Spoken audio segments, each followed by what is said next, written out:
And welcome back to the another episode of Daily News Quiz Analysis for IAS Prelims 2025. It is 1st February, and in this video we are going to solve some important questions which are very much relevant for your preparation. Before we start solving these questions, I would like to give the brief introduction about this initiative so that if you are new to our channel, you will get more connected with us. I will try to be very much brief in it. Basically, in this video, we'll try to discuss three types of questions, which would be taken from three different sources. The first set of questions which we are going to discuss here are taken from the current affairs. What we will do, we'll try to take up the most important articles from the newspapers. We'll try to break them down into the simplest language possible, and we'll try to derive the possible prelims questions which can be asked from those particular articles, so that it will give the idea which part of the newspaper is important for your preparation, what article you have to read, and how you can expect a question from that particular article. This is what we are going to do in the first part of our discussion.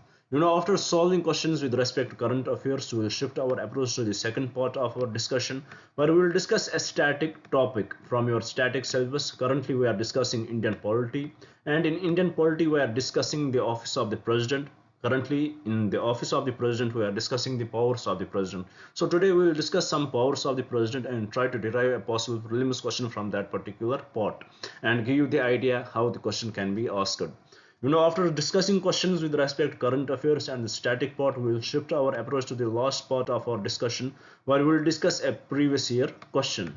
To me, this is the most important part for your discussion, because in this part, we will try to learn what is the different ways the UPSC is often asking you the questions, how they had changed the trend from the beginning, how is the vocabulary they play, how they play with the vocabulary, and how we can solve the questions if we don't have the proper knowledge. And also we'll try to learn, sometimes UPSC will surprise you by asking the simplest questions, and you will get often confused because you would expect them to ask the tough ones. So you have to get prepared for that. That's what we will try to understand here, and also we'll try to understand here that how we can implement this knowledge in the upcoming exam. So this is what we are going to do in a nutshell in this video.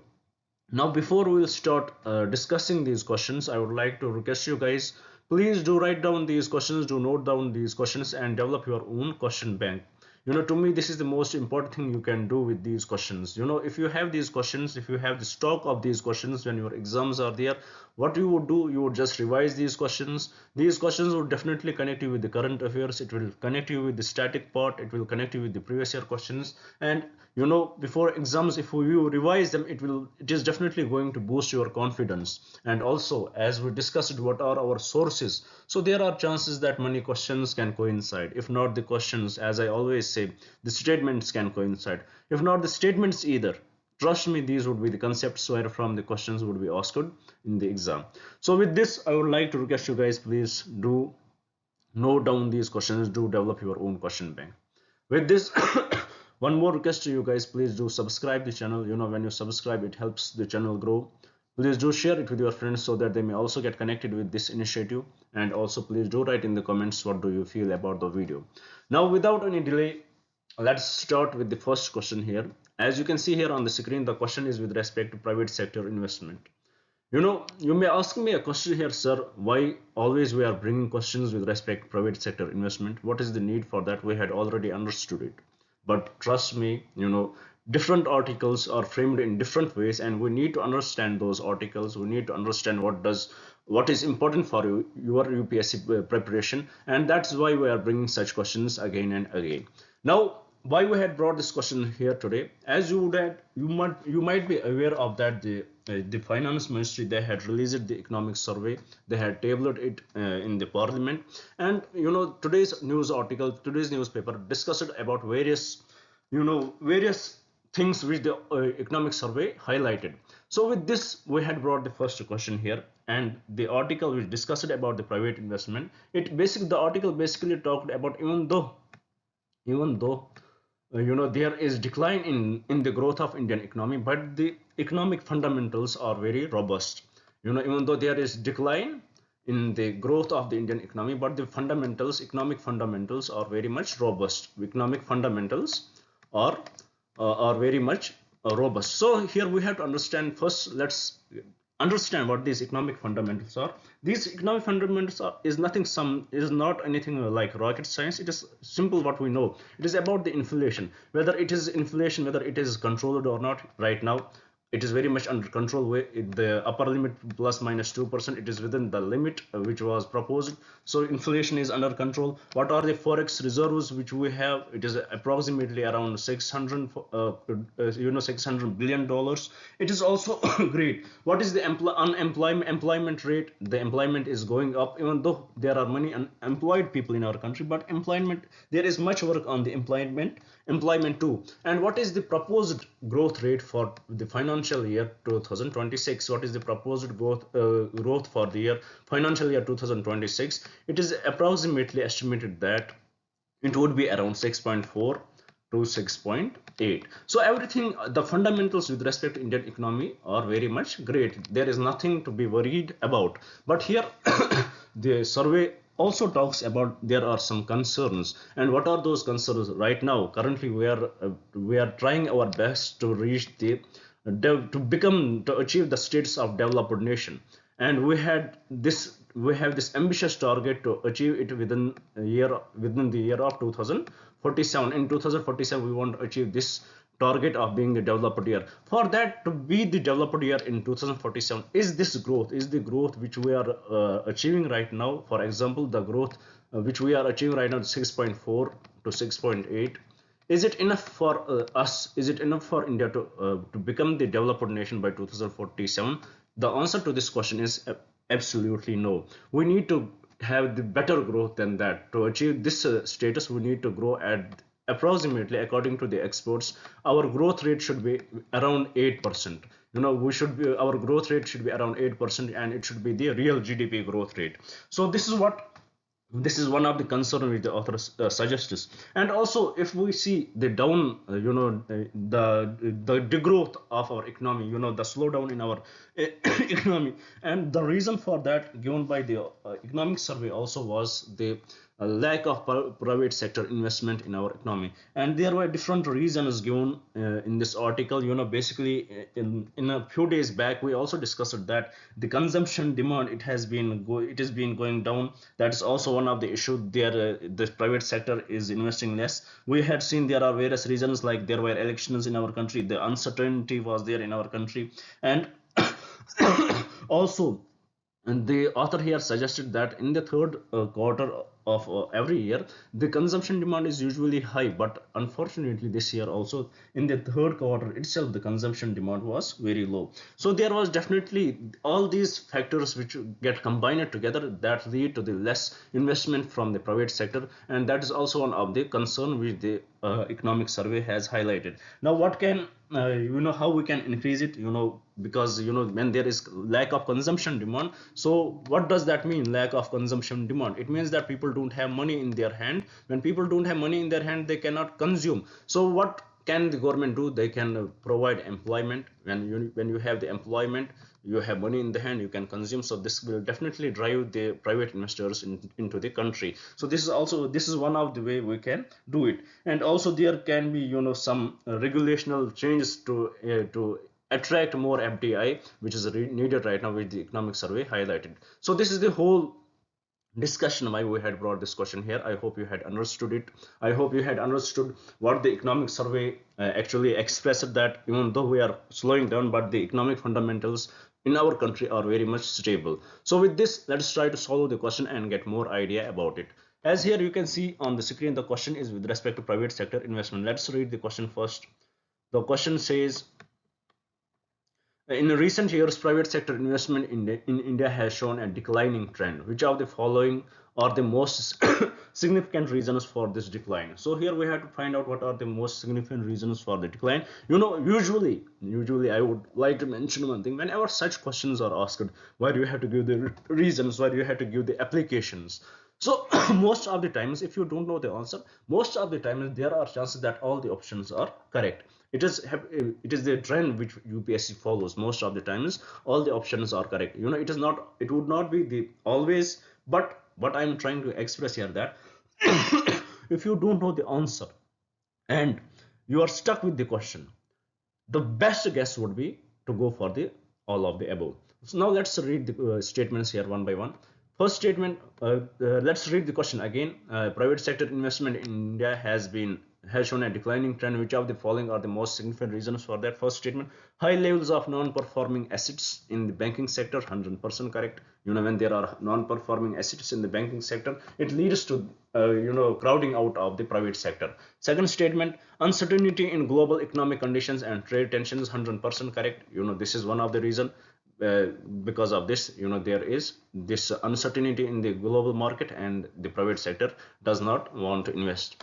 Third, overcapacity in key industrial sectors. This is also one of the reason, like in automobile and steel, we have the overcapacity. Because of this overcapacity in the key industrial sectors, other sectors get neglected, and what it leads to, lack of investment. It leads to lack of private sector investment. So this statement is also correct. Fourth statement: lack of adequate infrastructure and regulatory hurdles. 100% correct. This is also correct.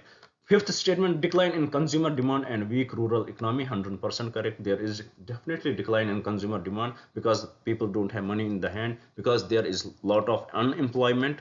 Even though the survey did not highlight it that much, but the real situation is different. So when people don't have money in the hand, how they can spend it, how they can consume it, and that is the reason why private investors are not that much interested. So with respect to this question, all the five statements are correct, and from the code given below, the correct code would be option D. So with this, I hope you had understood the topic and you had understood this article and also the question here. Now with this, let's move to the another question and let's see what we had brought on another screen, another slide. Here, the question is with respect to excessive financialization. There was a concept in the economic survey which was tabled yesterday. It talked about the excessive financialization. So here we need to know what this excessive financialization is, what does it mean, and how it can impact the Indian economy. So here the chief economic advisor, what he had warned about the excessive financialization. According to him, excessive financialization can hurt India's economy. So what does happen in this? What does it mean? So in this, when the households, or we can say when the households or retail investors, they get the money, they have the money in the hand, and rather than saving this money in the banks, what they do, rather than saving this money in the banks, or what they do, they would spend it in the stock market. They will invest it in the stock market or financial markets. So what does it lead to? It can have a detrimental impact. It can have detrimental impacts in many ways. For example, if huge money they are investing in the stock market, and we know that stock market, it can be very much volatile. If it crashes, it can lead to the financial lockdown, or we can say it can lead to the financial disaster in the country, as we had seen in the year 2008 2009, when around this year, when there was a financial crisis, Lehman Brothers crisis. We saw that how it impacted the global economy. So this can be one of the impact. And also the second impact, when people have this habit of spending their money in the secondary market, in these mutual funds, rather than saving it with the banks. So banks, what will happen to the banks? Banks will have less money. They will have less money, and when money is not available to the banks, then they cannot lend it to the people. So it definitely does impact the working of the economy. So it will definitely have the detrimental impact on the economy. That's what the excessive financialization of an economy mean here, that people, rather than saving money in the banks, they are spending it in the secondary, or we can say in the stock market or the financial market. This is the overall concept of excessive financialization. So here I hope you had understood it, that why we had brought this question here, because the economic advisor, he had warned India about its impact, how it can hurt the Indian economy, because right now there has been this trend that retail investors are investing in the mutual accounts increasing, and also in stock market, that is also increasing. That is the right now, that is the trend which can harm the Indian economy. So let's solve the question. Let's see more about it, how we can. Let's see what does the question say here. Question says excessive financialization of an economy can have a significant implication for its overall stability and growth. Which of the following are the most likely consequences of excessive financialization? First statement: increased income inequality due to disproportionate growth in the financial sector. 100% correct. There would definitely be increased income inequality, because when there is no money available to the banks, and that for the capital formation, for example for investing in roads and other stuff, there would be no money available. Everybody is investing in the financial market, there definitely it will impact the lower income people. It will definitely impact them, and it will definitely increase the income inequality in the country. So this is all one of the reason which is the drawback of it. Second, reduced investment in productive sectors like manufacturing and agriculture. 100% correct. It can lead to the reduced investment in productive sectors like manufacturing and agriculture. Third, greater susceptibility to financial crisis and market volatility, as we discussed. 100% correct. Fourth statement: enhanced long-term economic growth due to efficient capital allocation. No, it has very short-term economic growth rather than long-term economic growth. So fourth statement is incorrect. Fifth statement: decline in real wages and job creation in non-financial sector. 100% correct. When money is not available in non-financial sector, it will definitely lead to decline in real wages and job creation. So it has the detrimental impact, and correctly said by the chief economic advisor that it can hurt the Indian economy. So with this, what are the correct options to this question? The correct, as we can eliminate option 4, which is incorrect. We can eliminate this option. We are left with 3. So the correct option is 1, 2, 3, and 5. So with respect to this question, the correct option is option C. With this, I hope you had understood the term excessive financialization, which was also mentioned in this in the economic survey of India. So with this, let's move to the another screen and see what we had brought on the next slide. Here, the question is with respect to the adoption of electric vehicles in India. Question here, as we can see on the screen, the question is about the adoption of electric vehicles. And why we had brought this question? Because there was a discussion in the economic survey of India, that what are the various problems associated with the electric vehicles in India, what are the various challenges India faces right now, and what can be the solution to that. So here we know that about electric vehicles there are various challenges, and the most important challenge which we have, the dependence of India about on its raw materials. For example, you need lithium, and we are very much we need critical minerals for the electric vehicles, and we are very much dependent on China. So there is over dependence on China over that. Even though we had brought different schemes, we are trying to do the indigenization, but still we are very much dependent on the country. So what is the solution? The solution is that India should go for the indigenization, and India should move away from China, over dependence on China, and shift its approach. It should be multilateral. We should be increasing our market. This is what the article basically talked about, and let's solve the question, which will give us the brief insight about this article as well as this question. Here the question says, the adoption of electric vehicles in India faces several challenges that hinder their widespread acceptance. Which of the following are the most significant challenge in this regard? First statement: high upfront cost of electric vehicles compared to the conventional vehicles. 100% correct. The upfront cost of the electric vehicles is very high as compared to the conventional vehicles, but over the time it will get negotiated, but the upfront cost, the initial cost, is very high. So first statement is correct. Second, inadequate charging infrastructure across the country. 100% correct. Over dependence on coal, dependence on coal based power generation, reducing the environmental benefits of EVs. 100% correct, because we are very much dependent on coal based infrastructure, and we had this goal 2070 to achieve the net zero emitters. Can we achieve it? Even though we will bring the electric vehicles, but we are still burning coal, so we have to shift it from the coal to the other components. So this statement is also correct. Limited availability of raw materials for battery manufacturing, such as lithium and cobalt. 100% correct. This is also one of the reason. And the fifth reason, lack of consumer awareness and confidence in EV technology. That's also one of the concern. So with respect to this question, all the 5 statements are correct. With this, we understood what are the various concerns with respect to electrical vehicles, and what were the concerns raised by the economic survey of India, that we are very much dependent on coal based industry, usually.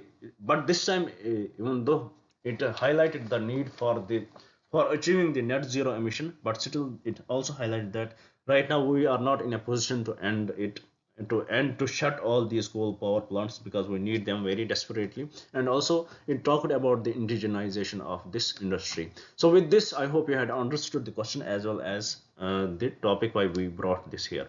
Now with this, let's move to the another question and see what we had brought on next slide. Here the question is with respect to hostile work culture in organization. You know why we had brought this question? Because the economic survey also talked about the hostile work culture in organizations, the mental impact it can lead to, and also how it can, you know, right now our country is enjoying the demographic dividend. We are enjoying this demographic dividend when we have the high working age people available in our country, but still we are not able to harness it. The reason, one of the reason is that the hostile work culture where the people are not able to harness the benefits of it, because they get mentally, they get mentally weak in this culture, and because of that the real thing which we could had achieved from our demographic dividend we are not able to do so. This is the concern which was raised by the author here. So with respect to this, let's solve the question and see more impacts of it. Here the question says hostile work culture in organization can have far-reaching consequences on both employees and the overall productivity of the organization. Which of the following are the most likely impacts of a hostile work culture? First, increased employee turnover and loss of talent, 100% correct. Second, decline in employee morale and job satisfaction, 100% correct. Third, higher levels of workplace stress and mental health issues. This is what was highlighted by the Economic Survey of India. Fourth, improved organizational performance due to strict discipline, even though it can initially lead towards it, but finally at the end it is going to harm the organizational performance. So this statement is incorrect. Fifth statement, reduced innovation and creativity among employees, 100% correct. So with respect to this question, all these are the impacts of the hostile work culture. And what was highlighted by the economic survey, it was the mental stress, the mental health issues. So with respect to this question, the correct statements are statement 1, statement 2, statement 3 and statement 5. Statement 1, statement 2, statement 3 and statement 5, and the correct option would be option B. With this let's move to the last question from the one more question from the current affairs. Let's see what we had brought. The question is with respect to Angel's pause. Why we had brought this question? Because there was a discussion done by the economic survey on the AI, how it can impact the employment in our country. Even though when the new technology comes like AI, it can it can lead to money joblessness, but at the same time we can harness it, we can use it, and this can be harnessed in a way that we can get benefit from it rather than we get impacted. Our economy gets benefited from it rather than impacted. So with respect to this, there was a term angel's pause which was discussed. So what is this angel's pause? For example, whenever there is a, what does this angel's pause say? Angel's pause, this is the important thing which we want to share here. It says that whenever there is any structural change in the economy, and whenever there is any structural change in the economy, so what happens that the growth of the economy is very fast. The growth is very fast, but wages will get stagnated. Wages will get stagnated. We will see loss of jobs for many people. The growth at the same time will be very fast whenever there is any structural change. And this angel's pause is often associated with the industrial revolution. When industrial revolution came in, at that time many people even though lost their traditional jobs, but at the same time the growth was very fast. So this is what exactly it is about. So with respect to this, let's solve this question as it was mentioned in economic survey. So this can be the possible prelims question in your next exam. Here the question says the concept of angel's pause is often associated in the context of economic development and industrialization. Which of the following statements best describes angel's pause? First statement, it refers to a period during industrialization when real wages stagnate despite rising productivity. 100% correct, nothing wrong with this statement. Second statement, it signifies a phase where agricultural productivity declines due to labor shifts to industrial sector. No, this is not the reason. There is no connection between the two. So third statement, it describes a temporary halt in technological innovation during the early stages of industrialization. No, there is no technical halt associated with it. Fourth statement, it represents the time when when income inequality decreases due to equitable distribution of industrial gain. Is nothing like that. So with respect to this question, the correct statement would be, it refers to a period during industrialization when real wages stagnate despite rising productivity. 100% correct. This is what is associated with the rise of AI, and it was discussed by the economic survey. So with this, our major topics with respect to economic survey are over. We will see in the upcoming classes if there would be discussion over other topics, and also from today there will be much discussion on the budget. We will discuss that in our classes, so don't worry about that. Now with this, there was another article in the newspaper which basically talked about die with dignity. Why? So that is here. The question is about the euthanasia. Why we brought this question? Because there was article about die with dignity, die with dignity, and which state brought the Karnataka decided to allow terminally ill to die with the dignity. It is the Karnataka government which has brought up the regulations with respect to die with dignity. And who are the people who can die with dignity? Terminally ill people who are, basically it is talking about the passive euthanasia, which is basically accepted by the Supreme Court. Also under Supreme Court's verdict, passive euthanasia, it is a fundamental right, and for that there are certain guidelines which the man has to go through. A person has to give a living will. Living will should be there, that if ever unfortunately a person is in the vegetative state, is in coma, what should be done to him, and who are the persons who can decide for him. So these are the various concepts about passive euthanasia, and it has been very much legal with respect to Indian constitution. So with respect to this question, let's try to understand what does it say. Why we brought this question first? Because of the Karnataka, they had brought a well defined regulation with respect to it. So here, let's see what does the question say. The issue of euthanasia, or the right to die with dignity, has been a subject of debate in India. 100% correct. Particularly in the context of constitutional rights. Which of the following statements regarding euthanasia and the Indian constitution are correct? First statement, the Supreme Court of India has recognized passive euthanasia as a fundamental right under Article 21, right to life. 100% correct. Nothing wrong with this statement. This is 100% correct. Active euthanasia, which involves direct administration of lethal substance, is legally permitted in India. Totally incorrect. Active euthanasia is totally banned in our country, because you cannot inject poisonous substances or lethal substances into the body or kill anybody who is in the vegetative state. So this is not correct. This is not ethical in our country. So this statement is totally incorrect. By passive euthanasia, what you will do, for example, if anybody is coma and he is on the life support, so what will be decided, that life support will be removed. He will be left alone, and he will be left to die. No, nothing would be injected in him. So this is the discussion. So active euthanasia is totally incorrect. Third statement, the right to die with dignity is considered an integral part of the right to life and personal liberty under Indian constitution. Similarly, it is basically talking about Article 21 itself. So this statement is also correct, nothing wrong with it. Fourth statement, the Mental Health Care Act 2017 explicitly prohibits any form of euthanasia in India. Totally incorrect, even though it did not explicitly mention euthanasia. So this statement is totally incorrect. So with respect to this question, the correct statements are statement 1 and statement 2 only. Statement 1 and statement 3 only, and from the code given below, the correct code would be option A. So with this, we complete today's discussion with respect to the current affairs. I hope you had understood them. I hope I was very much clear in defining these important concepts with you. So with this, let's move to the another part of our discussion, where we will discuss few static concepts. Currently, as you know, we are discussing the Indian polity. And we had taken a very discrete approach. We are discussing it topic wise, very in a discrete fashion. We are trying our best to understand every concept and try to derive the questions from that particular concept. With respect to Indian polity, right now we had reached till the office of the president.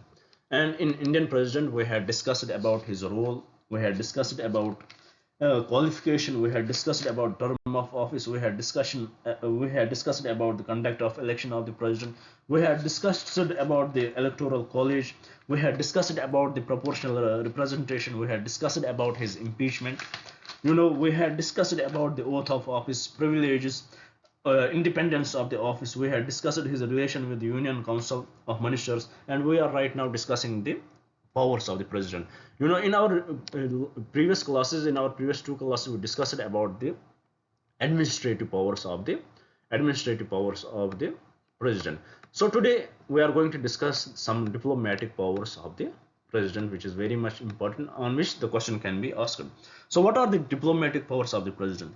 Few were highlighted, few diplomatic powers of the president are highlighted. For example, all treaties and agreements are signed by India. All treaties and agreements which India will sign with any nation or organization will be signed in the name of the president. So this is the diplomatic power one. And second, he will appoint high commissioners of India. Ambassadors to Commonwealth countries are called high commissioners, and ambassadors and receive the credentials of the ambassadors and high commissioners of other countries. He will appoint these high commissioners, and he will receive the credentials from these high commissioners. These are some, or we can say these are few diplomatic powers which the president of India enjoys. So this was some little nutshell about the diplomatic powers which he enjoys. Sometimes many authors, they mix military powers as well in the diplomatic powers, but here we are taking the very discrete approach. So let's solve this question and try to answer it. Here the question say, the president of India as the head of the state possesses certain diplomatic powers and functions. 100% correct. Which of the following statements regarding the diplomatic powers of the president of India is correct? First statement, the president appoints the ambassadors and the high commissioners to other countries. 100% correct. Nothing wrong with this statement. Second, the president receives the credentials of ambassadors and high commissioners from foreign nations. 100% correct. Nothing wrong with this statement. Third statement, all treaties and agreements are signed by India in the name of president. 100% correct. So with respect to this question, all the three statements are correct. All the three statements are correct. So with this, I hope you had understood what are few diplomatic powers which the president enjoys. So with this, let's move to the last part of our discussion, where we will solve a previous year question and look at that question, how easy that can be. Sometimes how easy questions are asked in the exam, and we, for no reason, will get confused over. Here the question will ask us, as this question was asked in 2009. The question says, which one of the following planets have the largest number of natural satellites and moons? This question can be very much tricky. If you will look at the key that time, it was the Jupiter which had the maximum number of moons that time. It was 63. But is the case so right now? Because of the improvement of technology, we had come up with different telescopes. Is this the same number which is currently the answer? No. Currently, if we look at the Jupiter, Jupiter has 95 new moons, and what about Saturn? It has 145. If at that time this question was, then at that time the answer was Jupiter, but right now if the same question would be asked, the answer would be Saturn. So with this, you will understand how same question can be asked. We have to be very much aware about these things. We should know what our depth should be when we are reading these subjects. So with this, I would like to say thank you to you guys. Thank you for staying with me. Thank you very much. Have a nice day and best of luck.